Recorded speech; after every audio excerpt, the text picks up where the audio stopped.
Et vous savez, bien aimé, comme je le disais, j'étais asexué.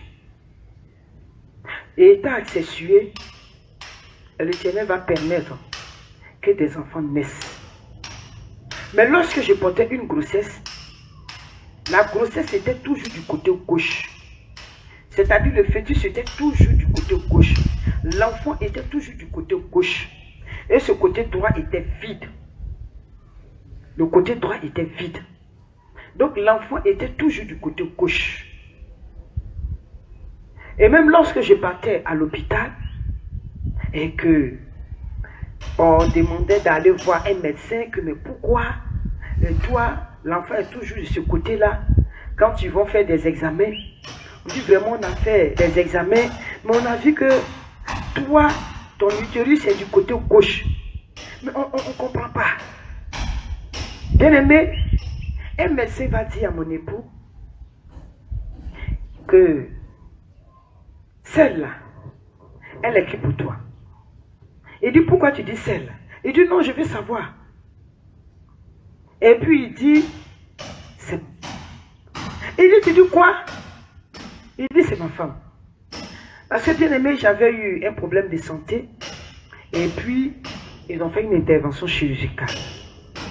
Donc, quand ils ont fait l'intervention chirurgicale, et le médecin, ne sachant pas comment me dire que moi-même, j'avais un problème même au niveau de l'utérus. Il ne savait pas. Et il va dire à mon mari, donc c'est ta femme. Mon mari a dit oui. J'étais assise dans le bureau du gynécologue. Il dit, c'est pas vrai. Et mon mari a dit, docteur, qu'est-ce qui ne va pas? Il a dit, après, allez-y dans la chambre, j'arrive. Donc il m'a aidé, nous sommes partis dans la chambre. Il y avait un autre médecin, parce que c'était tous des militaires qui travaillaient dans une clinique. Et un autre médecin, il va venir. Il dit, mais vraiment, est-ce que vous avez informé la femme? Et il y a un autre médecin qui était à côté de moi, qui a dit, non, je ne l'ai pas informé. Mais informez-la. Et j'ai dit, mais docteur, qu'est-ce qui ne va pas? Il dit, non, il n'y a rien. J'ai dit, non, dites-moi quelque chose. S'il y a un problème, si je ne vais plus vivre, alors je vais confier mes enfants à ma famille. Il dit, ah, donc tu as des enfants? J'ai dit oui. Et c'est en ce moment que ma mère rentrait avec ma dernière. Il dit, donc tu as des enfants? J'ai dit oui, que j'ai des enfants. Donc ma petite soeur qui était à côté a soulevé, on m'avait fait porter une robe à cause de l'intervention chirurgicale. Donc on m'avait fait porter une robe. Et ma petite soeur avait sorti le bout de mon sein. Et puis elle a pressé. Elle a dit, docteur, regardez, ça c'est quoi? Il dit, c'est du lait. Il dit, une femme qui n'a pas enfant, est-ce qu'elle peut avoir du lait si ce n'est pas un problème de cancer? Il dit, c'est vrai. Mais vraiment, c'est curieux. Et elle dit, c'est curieux. Qu'est-ce qui ne va pas? Il va se lever, il va appuyer un bouton et il va demander au major de venir avec ce qu'ils ont levé dans les entrailles. Ma mère était déjà là. Et quand le major arrivait, mon mari était parti à la maison, le temps de se changer et puis manger quelque chose et revenir à l'hôpital. Il a envoyé comment on appelle ça? Je ne sais pas si je peux dire un bocal, un truc comme ça, mais ce qui est sûr, c'est ce qu'ils ont à l'hôpital là-bas. Donc dans cet objet-là, ils avaient mis l'utérus. Ils ont mis l'utérus qui est là. Et puis, il y avait des chenilles. Des chenilles qui étaient dans l'utérus. Bon, plein de trucs, hein, des mille-pattes et toutes ces choses-là qui étaient dedans. Et puis, de l'autre côté, il y avait encore autre chose qu'ils ont enlevé. Bon, ça, j'ai oublié le nom de cet animal. Là, ils ont mis dans un tube. Et puis, ils ont mis de l'éther dedans pour ne pas que ça pourrisse. Et le médecin, il va me demander de me relever, il m'a aidé. Et puis il a dit, est-ce que je peux vous expliquer? Ma maman a dit, allons-y. Il dit, ça là, c'est sorti dans tout ton ventre. Ma mère a commencé à pleurer. Que donc ma fille va mourir. Il dit non, non, non, non, c'est pas ce que j'ai dit. Je vais expliquer quelque chose. Et il va prendre une autre photo.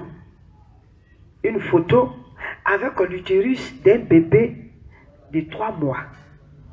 L'utérus d'un bébé de 3 mois. Et il va déposer la photo à côté.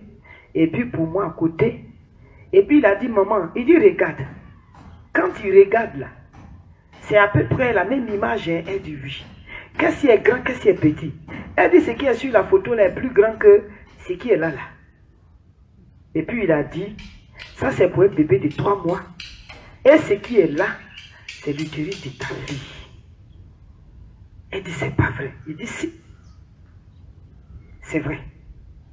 Que tout ce que tu vois là, tout ce qu'on a mis dans les terres, là, toutes ces choses-là, tout est sorti de son utérus. Parce que quand on attrape comme ça, on vient enlever, c'est collé. On ne peut pas. Donc le temps qu'on a passé déjà 6 heures pour être seul, on oublie à chaque fois de mettre quelque chose pour qu'elle reste là. Mais on risque de la tuer. Donc voilà pourquoi le professeur a jugé bon qu'on enlève. On enlevait l'utérus en même temps. Et puis voici. Et toutes ces choses-là sont vivantes. Donc on a enlevé tout voici. Pour vous montrer. Donc c'est pour dire que elle ne va plus à jamais avoir d'enfant. Ma mère dit, si c'est enfant là, voici sa dernière, voici celle qui vient de naître. Elle est née et puis il y a eu ce problème de santé.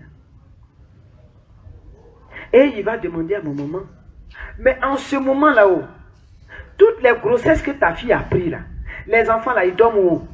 Elle dit, je ne sais pas, c'est vous qui allez m'expliquer. D'accord. Maintenant, quand elle vient accoucher là, les enfants là, ils passent où? Parce que quand on regarde dans l'utérus, il n'y a pas de traces de grossesse, il n'y a pas de traces d'accouchement. Donc, comment est-ce que elle a fait pour elle? Mon maman dit, je ne sais pas où. Je ne suis jamais partie à l'école de médecine, c'est vous qui allez m'expliquer. Et bien aimé, quand mon mari est revenu le soir, le professeur était là. L'autre n'avait pas encore fait le compte rendu. Ma mère aussi étant partie à la maison avec mon bébé. Et le professeur va dire, vraiment, monsieur, beaucoup de courage à vous. Il dit merci. Donc mon mari croyait que c'était beaucoup de courage par rapport à mon état de santé. Il dit merci. Il dit, moi, à ta place, femme comme ça là, elle ne rentre pas dans ma maison. Je ne vais pas la marier. Et mon mari a dit pourquoi? Il dit, donc tu ne sais pas.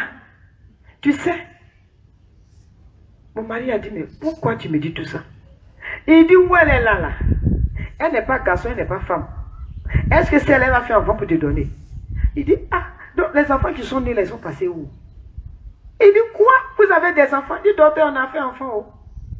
Il y a une qui est décédée, mais ceux qui sont en vie, ils sont 6. Attends, donc, enfant est sorti dans ça là. Il dit, oui, docteur. Et il va demander, mais elle a accouché ses enfants là. C'est césarienne. Il dit, non, hein, tous ces enfants sont nés à la maison. Il dit, tu dis quoi? Il dit, docteur, les enfants sont nés à la maison. Il y a un qui est né dans le WC, l'autre est né dans la douche, l'autre est né dans la chambre, l'autre est né dans le salon. En tout cas, chacun naît là où il veut. Chacun naît là où il veut. Donc c'est comme ça mes enfants. On a fait un effort au moins pour qu'un naisse à l'hôpital. Vraiment c'est compliqué. C'est compliqué. Donc c'est comme ça docteur. Il dit ok. Il dit mais docteur tu as vu quoi? Il dit mon ami, j'ai dit, moi femme comme ça je ne peux pas la marier. Je suis un homme quand même. Ou bien tu n'es pas un homme. Il dit si je suis un homme. Il dit mais femme comme ça là tu fais comment? Il dit ah docteur c'est ce que tu vois là. Et c'est comme ça bien aimé. Nous sommes partis à la maison. On nous a libérés après. Et nous sommes partis à la maison.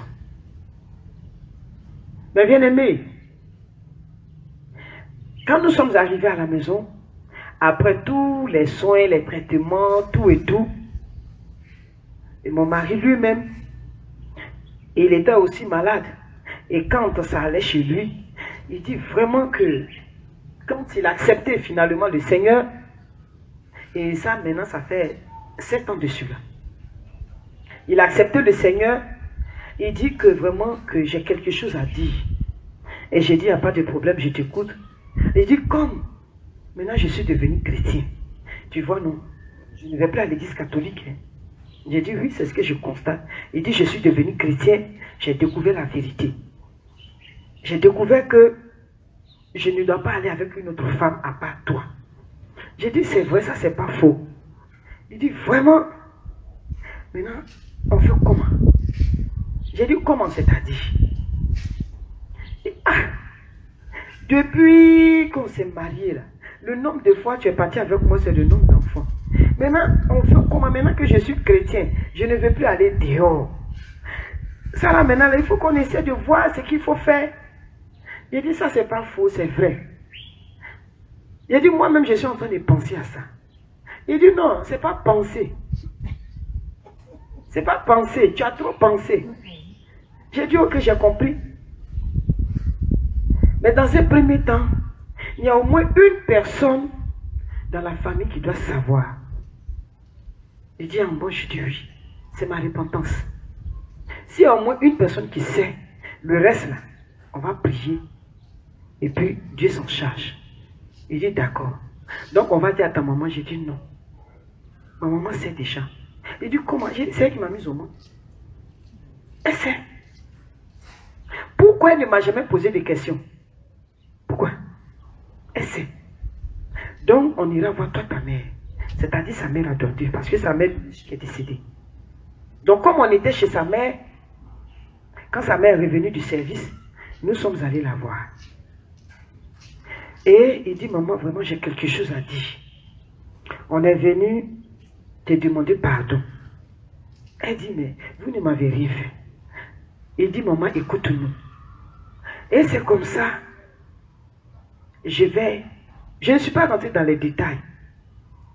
J'ai seulement dit, puisque son mari étant Jésus-Christ, elle ne pouvait pas comprendre pourquoi son mari et moi ne peuvent pas s'entendre. C'est-à-dire, l'oncle à mon époux et moi ne peuvent pas s'entendre. Il voulait que mon époux devienne Jésus-Christ, mais j'ai refusé. J'ai refusé. Donc, étant aussi dans la rose-croix, j'étais aussi son supérieur. Donc, quand j'ai quitté, du coup, ça ne les arrangeait plus. J'ai quitté et j'ai commencé par prier dans la maison qu'il avait dédiée à la rose-croix. Et bien aimé, lorsque tu touches le mur, pour celui qui est très sensible, tu es possédé facilement. Parce que bien aimé, la peinture qu'il a mis, c'est du sang humain mélangé à de la peinture qu'il a appliquée dans cette chambre. Donc j'ai dit ça à mon époux, de ne pas fermer les yeux. J'ai dit, si tu veux toucher le mur, ne ferme pas les yeux. Et bien aimé, je vais expliquer à ma belle-mère. J'ai dit, mon père m'avait introduit dans la rose-croix, ça tu le sais. Elle dit, oui, je le sais. J'ai dit, j'étais mariée à Satan, ça aussi tu le sais. Elle dit, oui, je le sais. J'ai dit, donc, à cause de ce mariage-là, j'étais devenue asexuée. Elle dit, tu dis quoi? J'ai dit, oui, j'étais devenue asexuée. Voilà pourquoi ton fils courait après les femmes. Voilà pourquoi ton fils est allé vous dire que je le trompais avec quelqu'un d'autre, mais il ne sait pas avec qui. Et même quand je suis devenue chrétienne, que j'acceptais le Seigneur, il a dit que je couchais avec les pasteurs. Parce que tout simplement, cette petite partie-là n'était pas encore réglée. Elle a dit, mais c'est pas possible. Donc mon fils a souffert durant toutes ces années. Il dit, non maman, je n'ai pas souffert. De toutes les façons, c'est un problème de couple. Bien aimé, vous savez, quand un homme aime sa femme, il dit c'est un problème de couple. Donc quand il a dit c'est un problème de couple, sa maman dit, j'ai compris, j'ai fermé ma bouche. Elle n'a plus parlé. Elle dit, j'espère que vous allez gérer ce problème-là. Et que cela n'aura pas de répercussions sur mes petits-enfants. Donc bien aimé, après cela, nous sommes partis dans nos chambres parce que c'est une résidence de 17 chambres équipées. Et c'est cette maison qui était hantée. Et quand on a prié par la grâce de Dieu, le Seigneur a désenvoûté cette maison. Aujourd'hui, là, tout le monde peut vivre dans cette maison tranquillement. Mais celui qui avait fait ces pratiques-là, c'est mon beau-père. Et lui, il est présentement, il est dans le gouvernement. Et il est présentement quelque part.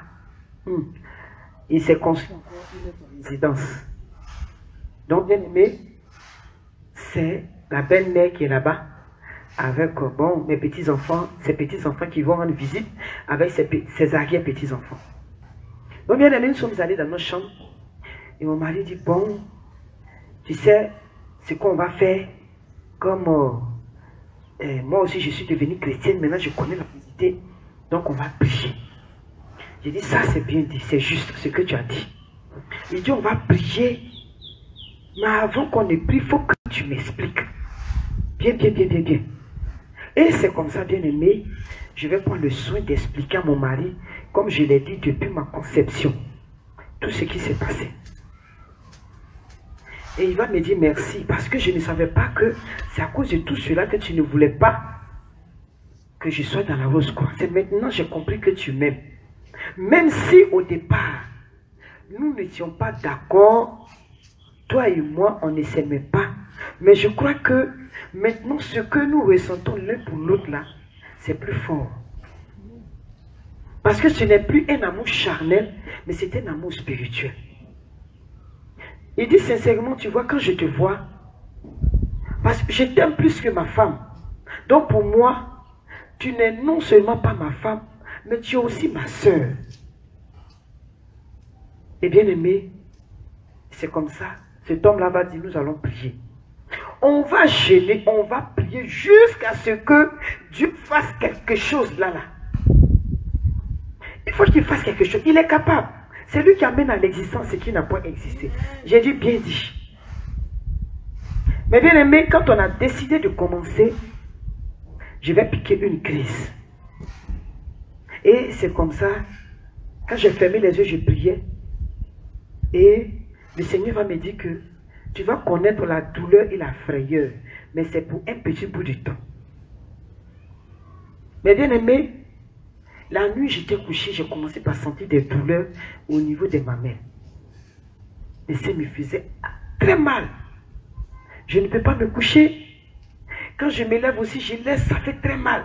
Quand j'attrape, ça fait très mal. Quand je m'habille, ça... Et finalement, je ne savais plus ce qu'il faut faire. Mes larmes coulaient. Et j'étais assis, je me suis levé, je marche, je m'assois, je me lève. Les seins étaient enflés, les deux seins. Enflés. Et voici le lait qui coulait. Et voici le sang, le bord. Mais qu'est-ce qui ne va pas? Alors que je n'avais pas mal. Et bien aimé, nous sommes allés à l'hôpital. On a fait des examens. Et avant qu'on nous donne les résultats, déjà, le gynécologue va dire, ah, vraiment, ça c'est du jamais vu. Au moins quand on parle de cancer, il y a des petits signes. Mais ça là, un coup comme ça, madame, vraiment, je sais combien de fois vous souffrez. J'ai dit, j'ai pleuré, je ne pouvais même pas m'alimenter. Et c'est comme ça, cet homme-là, quand nous sommes arrivés à la maison, il a dit, il faut t'asseoir. J'ai dit non, il dit, assis-toi. Donc j'étais assise. Vous voyez, ceux qui acceptent le Seigneur nouvellement, quand tu acceptes le Seigneur nouvellement, Dieu t'exauce. Dieu t'exauce. Et mon mari, comme il était nouveau dans la foi, mon mari est venu s'arrêter à côté de moi. Et puis il dit, je vais prier pour toi. Donc j'ai commencé à rire dans mon cœur. J'ai dit, ah, toi qui as reçu le baptême là, ça fait même pas un mois. C'est toi qui as prié pour moi. D'accord. J'ai dit, ok, pas de problème. Il dit, il ne faut pas banaliser. J'ai dit, je vais prier pour toi. J'ai dit, d'accord, il faut prier. Et puis, mon mari s'est arrêté. Il a ouvert la porte.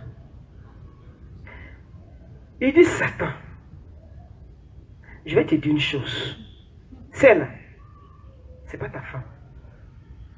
Celle-là, je l'ai dotée, moi, Songalo Ouattara, c'est ma femme. La Bible n'a pas mentionné que ma femme Anastasie, là, c'est pour toi et moi. Par conséquent, tu as trop duré dans la chambre. Sors.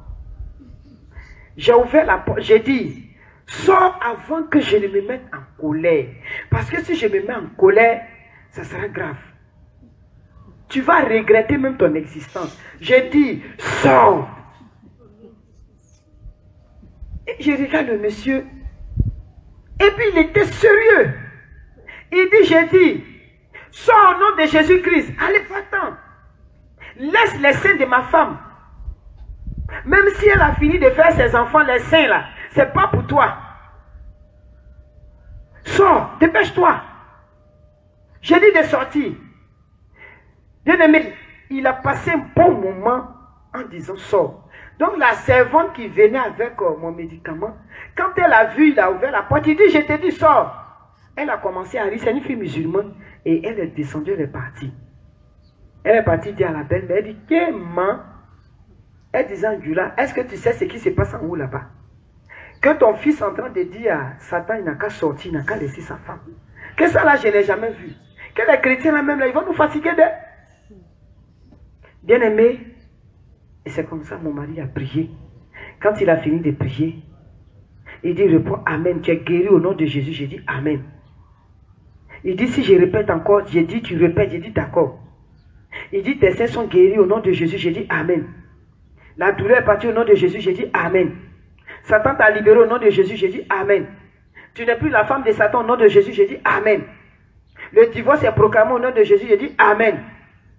L'acte de mariage est brûlé, incendié, carbonisé au nom de Jésus. J'ai dit Amen.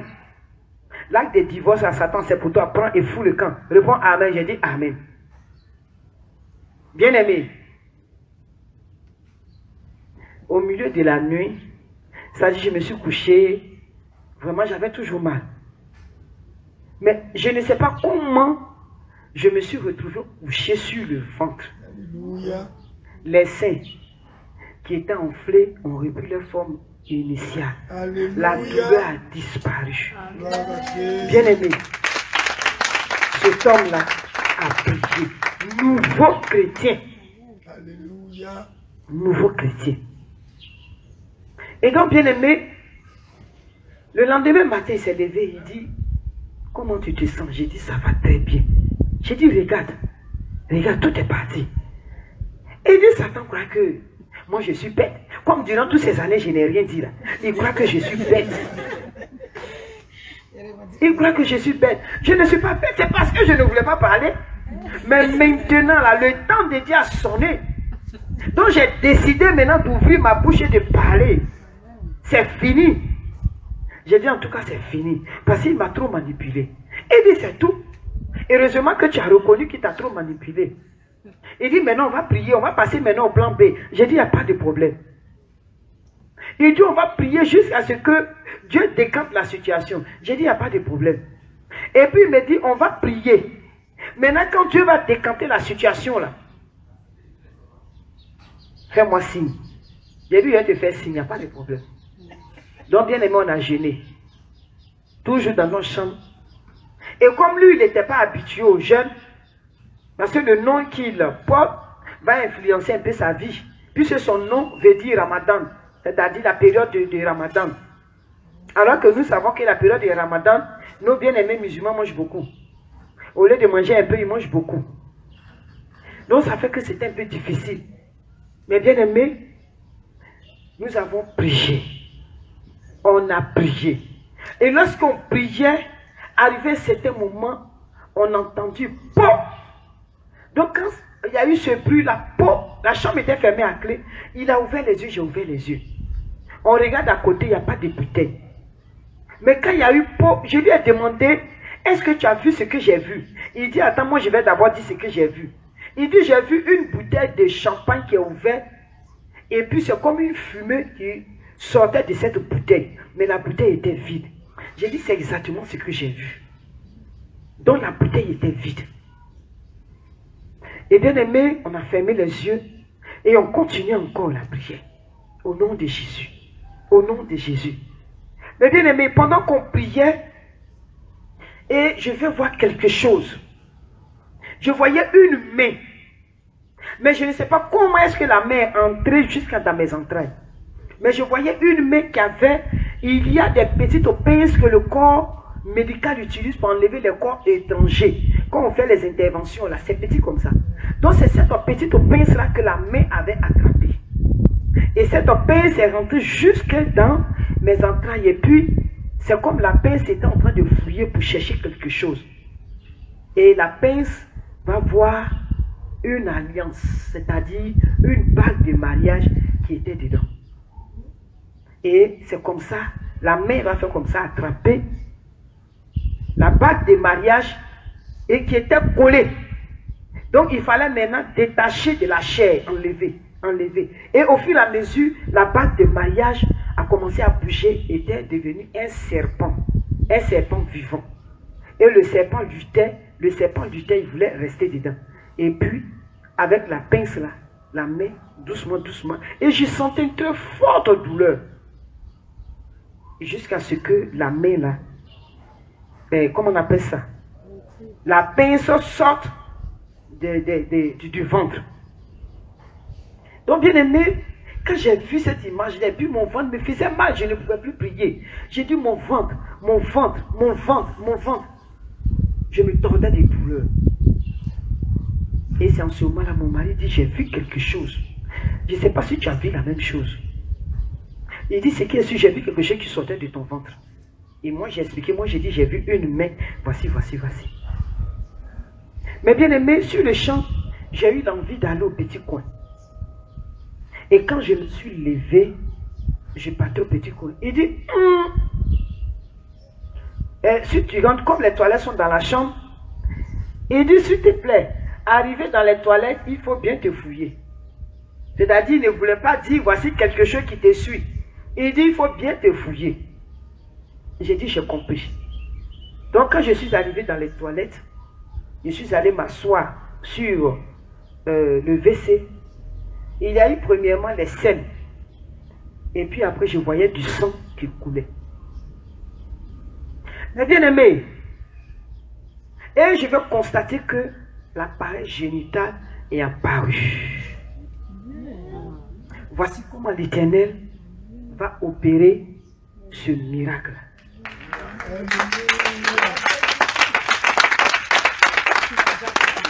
Et bien aimé, étant dans les toilettes, j'ai commencé par crier. J'ai dit, je suis devenue une femme, je suis normale. Il dit, en bon. J'ai dit, oui, je suis devenue une femme, je suis normale. Il dit, ah, Dieu merci.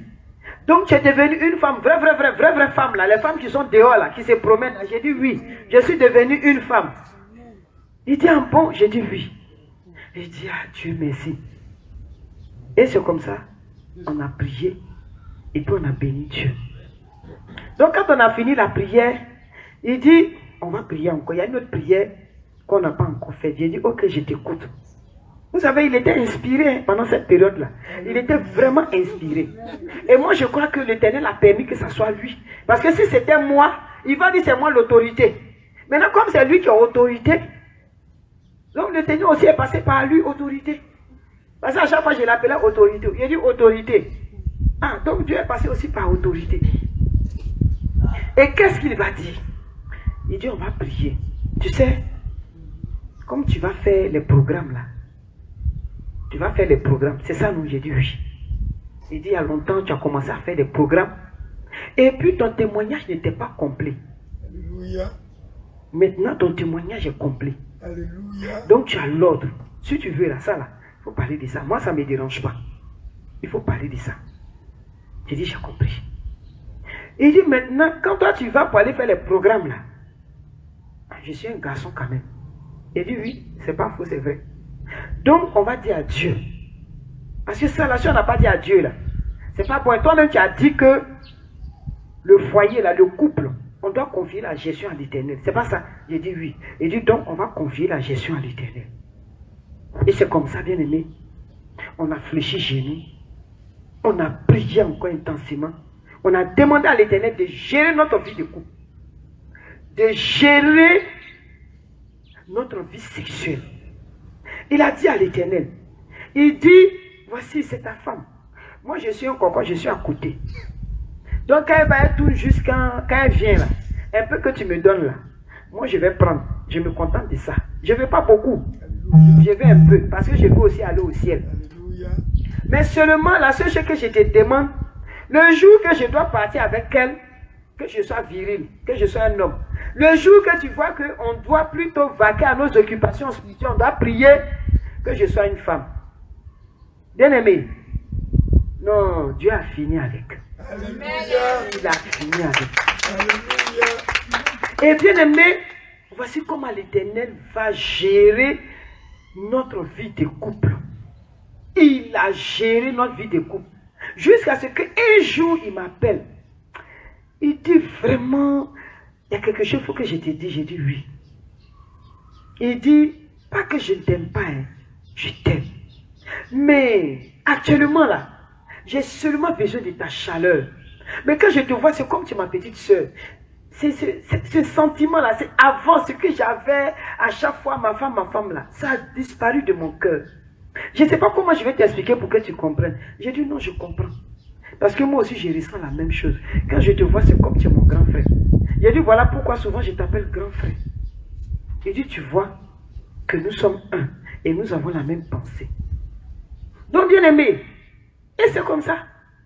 Et comme là où nous étions là-bas, là, c'est une zone pluvieuse. Donc quand il pleut beaucoup, nous on n'a pas besoin des rapports sexuels. Non, non, non. Seulement on a besoin de la chaleur l'un de l'autre. C'est fini. Et c'est comme ça Dieu gérait notre vie de couple. On a fini de prier avec les enfants. Nous on va prier. Souvent même on va faire nos veillées de prière. Et souvent on a fini de prier ensemble. Lui il commence à prier. Il va prier jusqu'à une certaine heure. Vers 2 heures. Quand il est fatigué, il se couche. Moi, je me lève. En ce moment, je n'ai plus sommeil. Et puis, je vais prier jusqu'au petit matin. Ou bien si moi, j'ai commencé vers 23 heures jusqu'à 2 heures. Lui, il est couché. En ce moment, il dort. Et moi, j'ai pris. Donc, quand moi, je suis fatigué, je me couche. Lui, il se lève. Et c'est comme ça. L'Éternel va gérer notre vie de couple. Bien-aimé, l'Éternel, il est celui-là qui est le Dieu pourvoyeur. Alléluia. Donc, je voudrais te dire, ce n'est pas parce que Dieu a dit que c'est ta femme. Ne vous refusez rien, qu'à tout moment, il y aura des relations sexuelles. Ça rend malade. Bien-aimé.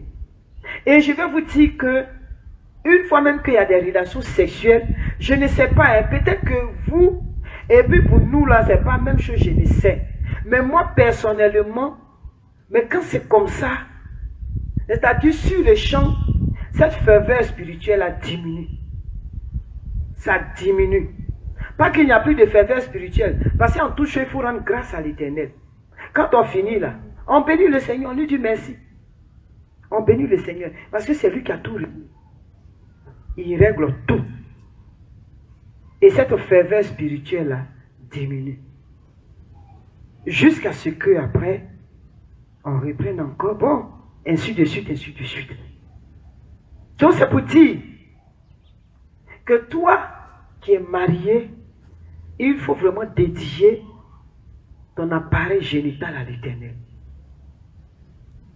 Tu dois dédier ta vie de couple à l'Éternel. Tu dois dédier, vous devez dédier les rapports sexuels à l'Éternel. Vous devez prier à tout moment. C'est vrai, à n'importe quel moment on peut prier. Souvent même, il peut arriver même que la femme a des maux de ventre. Souvent, la femme n'est pas disposée. Tu n'as pas l'envie. Tu n'as pas l'envie, mais l'homme a envie.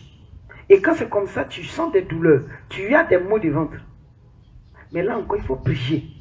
Demander à l'Éternel d'intervenir. Parce que celui qui est là, s'il est païen, et que lui veut se satisfaire, si tu refuses, ça devient un problème. Et lui te fait du chantage. Il va te dire que tu ne vas pas à l'église. De 2, il ne te donne pas à manger. De 3, tu ne vas pas payer dans sa maison. De 4, il va citer. Il te fait du chantage. Mais toi, n'étant pas disposé, alors toi, tu vas avoir des douleurs au niveau du ventre. Donc, c'est comme ça. Il faut aussi prier. Pendant même qu'il va avec toi, il faut prier. Il faut demander à l'Éternel d'intervenir en ta faveur. Il faut demander à l'Éternel. Bien-aimé, je voudrais aussi te dire que lorsque moi, je n'avais pas encore accepté Jésus, c'est vrai, les quelques rares fois que je partais avec mon mari, il n'y avait pas de prière. Mais quand j'ai accepté Jésus, lui étant païen, Alors je priais. Quand je finissais de prier avec mes enfants, j'ai prié moi seul.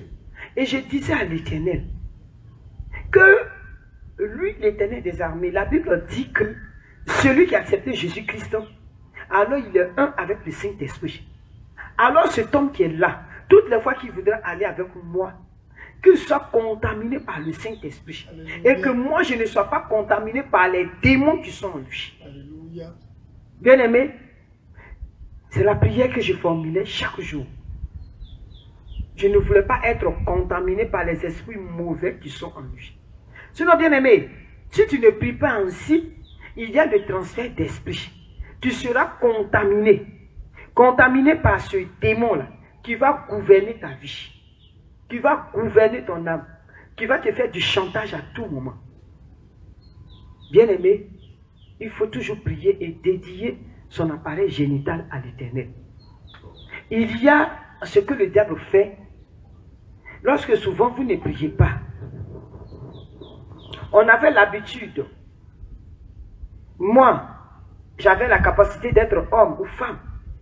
Donc le sexe que j'avais quand j'étais un homme, alors c'était du métal avec des pointes. C'est sous forme d'un gourdin avec des pointes. Donc ce sexe-là va causer des déchirures dans les organes de la femme.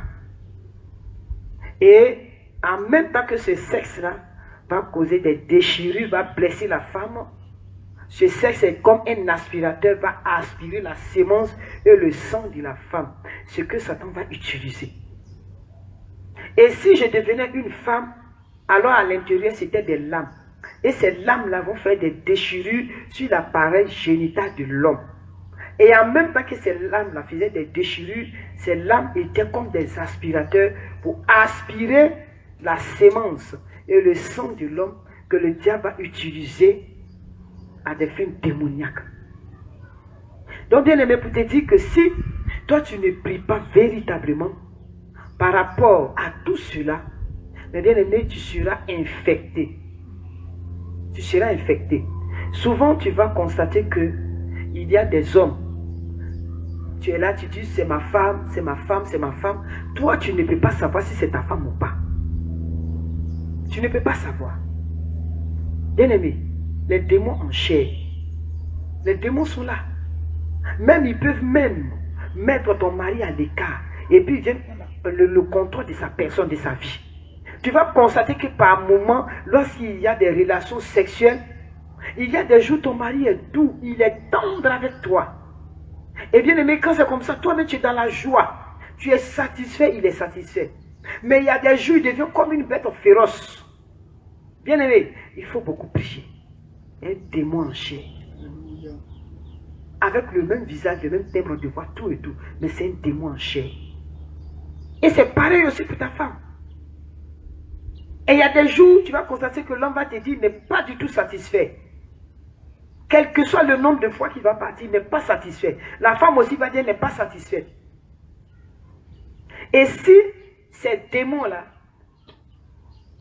viennent vous posséder, mais immédiatement vous allez constater que quelque chose ne va pas dans le sexe de l'un et de l'autre.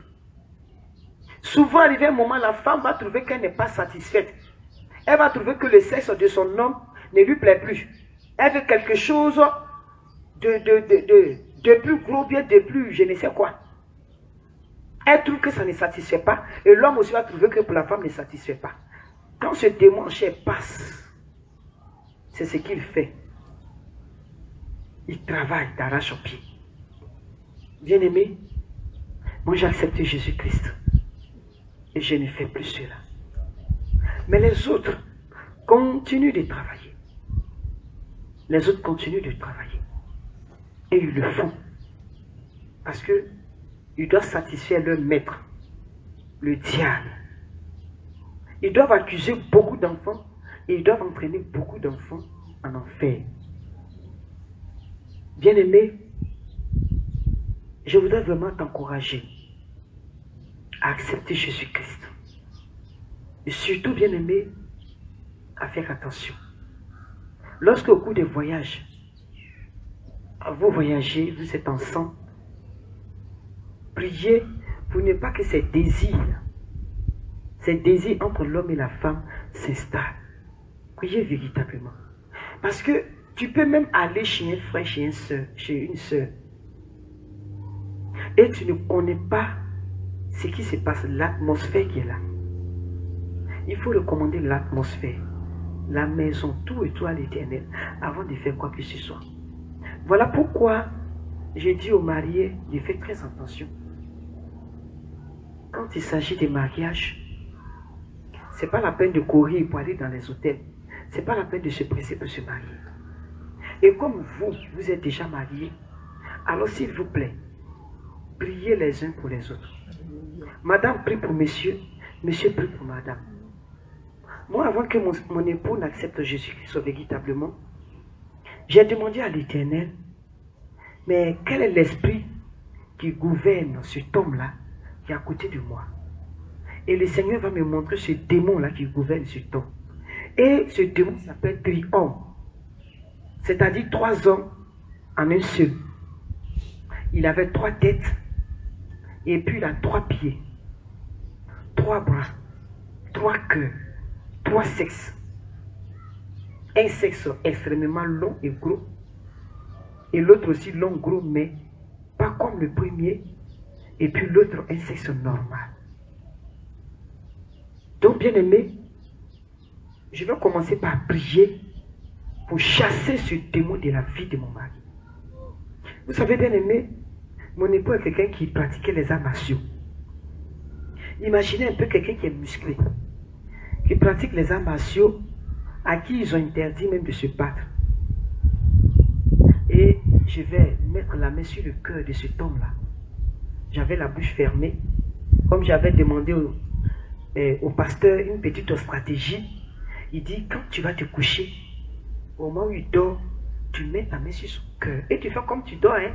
Il dit, oui, pasteur. Il dit, tu fermes bien les yeux. Et puis, tu commences à lier ce démon-là. Je dis, d'accord. Bien aimé. Et c'est comme ça, étant couché, il dormait. Et j'ai mis ma main sur son cœur. Et je commençais par lier ce démon. 3 triomphes qui liaient son cœur. Bien aimé. Mais quand j'ai dit cela au fond de mon cœur, et cet homme a commencé à hurler, à crier, commencé à taper sa poitrine. Et il s'est levé, j'ai eu peur, bien aimé. Parce qu'il va me pétrir dans la chambre. Il va me pétrir dans la chambre. Donc quand il s'est levé, mais il avait les yeux fermés, et puis il tapait sa poitrine. Et j'ai dit, Jésus au secours, Jésus au secours, Jésus au secours. Et il s'est recouché. Je n'ai plus continué la prière. Il dit ça là, je ne peux pas continuer.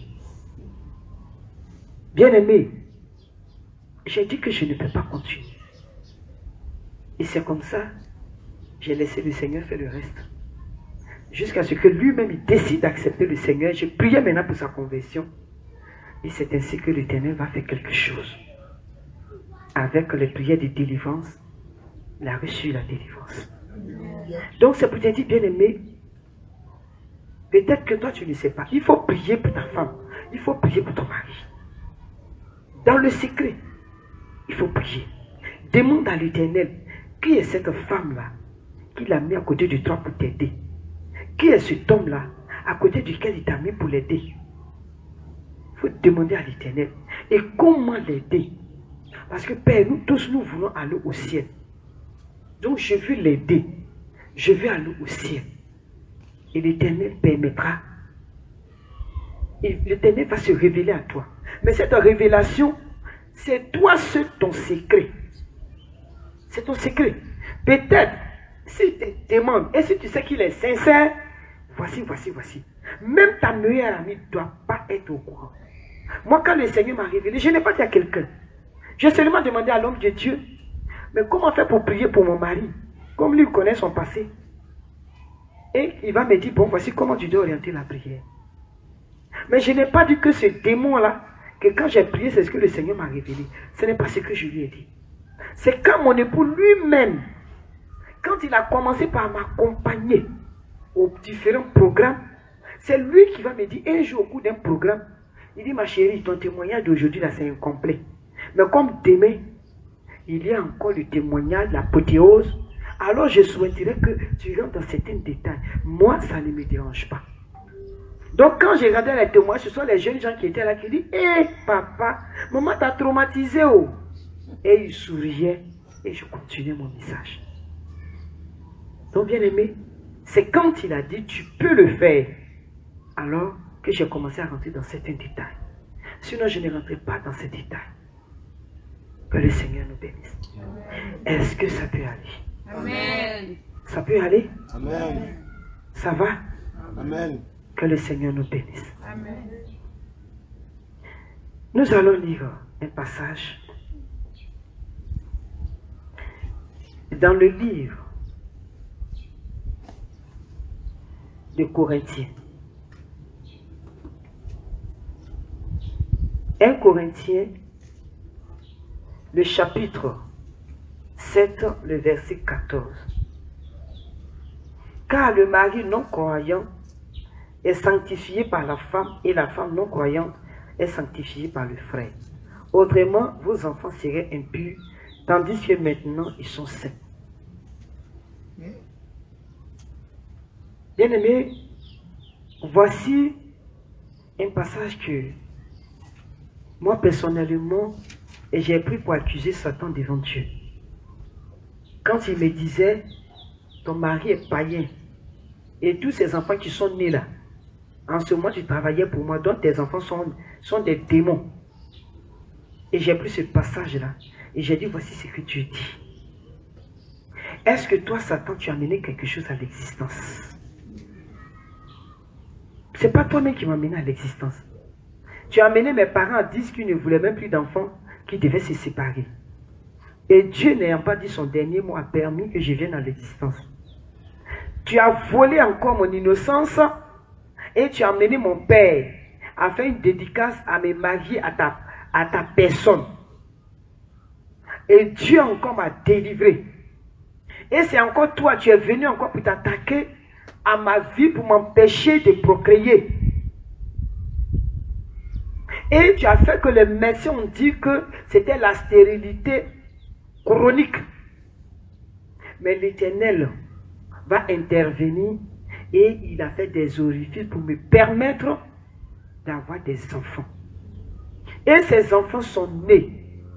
Dieu seul sait comment ils étaient dans mes entrailles. Dieu seul aussi sait comment ces enfants sont nés. Parce que quand une femme accouche, elle a besoin d'assistance. On dit qu'elle doit se diriger, on doit faire tel traitement. Mais moi, quand mes enfants naissent automatiquement, tout se refermait, je n'avais pas besoin de faire des soins. Tu es un menteur, tu es un voleur. Mes enfants qui sont là, mes enfants sont saints. Parce que voici ce que la Bible dit. Mon mari étant non-croyant, moi j'ai accepté Jésus, je suis sanctifié. Donc ces enfants ne t'appartiennent pas, ils ne t'ont jamais appartenu. Bien-aimé, et c'est comme ça que j'ai orienté ma prière. Un jour, mon époux va me faire asseoir. Et il va me dire que Anastasie, la Bible nous dit dans le livre de 1 Corinthiens, le chapitre 7, le verset 39, qu'une femme est liée aussi longtemps que son mari est vivant. Mais si le mari meurt, elle est libre de se marier à qui elle veut, seulement que ça soit dans le Seigneur. J'ai dit oui, la Bible lui dit. Il dit, je vais te dire une chose, même mon cadavre est jaloux. J'ai dit, même ton cadavre est jaloux, c'est-à-dire. Il dit non, c'est pour te dire que le jour où je ne serai plus, alors veille sur mes enfants. Je ne veux pas qu'un païen vienne gouverner ma famille. Bien-aimé, il dit que voici ce que la Bible dit. Et la Bible continue pour dire que elle sera heureuse si elle reste comme ça. Il dit, tel que je te connais, je sais que tu seras plus heureux si tu restes comme ça. Parce que la manière nous avons orienté nos prières, un autre homme ne peut pas supporter cela. Bien-aimé, j'ai béni le Seigneur parce qu'il m'a donné un homme qui a été formé dans ce sens. Je partais faire des programmes de 3 mois minimum, sinon de 5 à 6 mois. Donc quand je sortais de la maison, j'avais 5 à 6 mois à faire les programmes et je tournais. Bien aimé, je partais un peu partout. Vous voyez, depuis 2005-2006 que j'ai commencé à faire ces programmes. Et durant tout ce temps-là, cet homme-là m'attendait. Est-ce que ça aurait été un autre homme? Il allait accepter? Non. Parce que l'Éternel a pris le soin de former ce monsieur-là. Il l'a formé. Il l'a pétri. Et il l'a déposé par rapport à son œuvre. Et voilà pourquoi moi je vais comprendre que, avant même que le monsieur n'accepte même Jésus, déjà, Dieu l'avait déjà choisi pour pouvoir m'aider dans la prière. Parce que cet homme ne se plaignait pas. Et cet homme n'est jamais allé devant la famille pour dire quoi que ce soit. Il n'est jamais parti, il disait à chaque fois que c'est un problème de couple. Bien-aimés, je voudrais vous encourager. Quand vous êtes homme, vous êtes femme, monsieur et madame, sachez gérer vos problèmes de couple. Mais lorsque vous prenez un mégaphone et que vous avertissez tout le monde de la situation de votre vie conjugale, alors vous donnez accès au diable. Donc, bien aimé, je vous encourage à pouvoir gérer votre affaire de couple, les problèmes de couple. C'est vrai que par moments, on peut le dire aux autorités spirituelles. Il y a des autorités spirituelles qui sont discrètes, mais il y a certains qui ne sont pas discrets. Donc, à vous d'examiner à qui le dire. Et la première autorité, c'est Jésus-Christ. Voilà pourquoi vous devez faire un effort et vous devez pouvoir prier ensemble, lire la Bible. Vous devez chaque jour vous supporter, vous soutenir, amener les enfants aussi à prier et puis surtout amener les enfants à donner les messages. Amenez les enfants à donner des messages. Lorsque vous priez, vous allez voir qu'il y a certains messages que Dieu donne aux enfants de donner aux grandes personnes, aux parents. Et les enfants vont donner ces messages aux parents. Et ainsi, il y aura l'harmonie dans votre famille. Que le Seigneur nous bénisse. Et que sa grâce repose sur nous. Ne faites pas comme moi ce que je faisais. Et si tu as déjà emprunté cette pente glissante et que tu es en train de faire le mal, bien aimé, je te dis stop, arrête, accepte Jésus-Christ et abandonne cette mauvaise vie. Peut-être tu ne savais pas, tu n'étais pas encore chrétienne, tu n'avais pas encore Jésus et tu es allé voir des marabouts, des féticheurs pour que ton mari t'aime, pour que ta femme t'aime. Alors bien aimé, s'il te plaît, arrête, va voir l'autorité spirituelle, réponds-toi et arrête cette mauvaise vie et surtout amène le marabout à accepter Jésus-Christ. Bien aimé, plusieurs l'ont fait. Plusieurs l'ont fait. Vous savez, chez nous au nord, quand on donne une femme en mariage et qu'on voit que cette femme va refuser, cette jeune fille, alors il y a un médicament qu'ils vont mettre dans l'eau. C'est-à-dire ils vont mettre dans l'eau de tous ses amis. Ses amis même ne sont pas au courant. Une fois qu'elle boit, elle court après ce homme. Il y a un deuxième médicament que l'homme va mettre sur l'appareil génital. Et une seule fois, il va forcer à aller avec cette jeune fille. Elle va courir après lui, même si elle ne l'aime pas. Donc, bien aimé, voici des portes d'accès. Ces portes que le diable utilise, que le diable avait utilisé. Voilà pourquoi, bien aimé, quand nous avons eu nos enfants, alors, bien aimé, nous avons décidé que nos enfants choisissent eux-mêmes les épouses, les époux. On ne force pas. Mais nous avons amené nos enfants à comprendre que toutes ces pratiques ne sont pas bonnes. C'est la prière et demande à Dieu une femme selon le cœur de Dieu, un homme selon le cœur de Dieu. Bien-aimé, je voudrais m'arrêter là pour ce soir, pour nous permettre de poser des questions et de répondre à ces questions. Que le Seigneur nous bénisse. Et nous allons prier.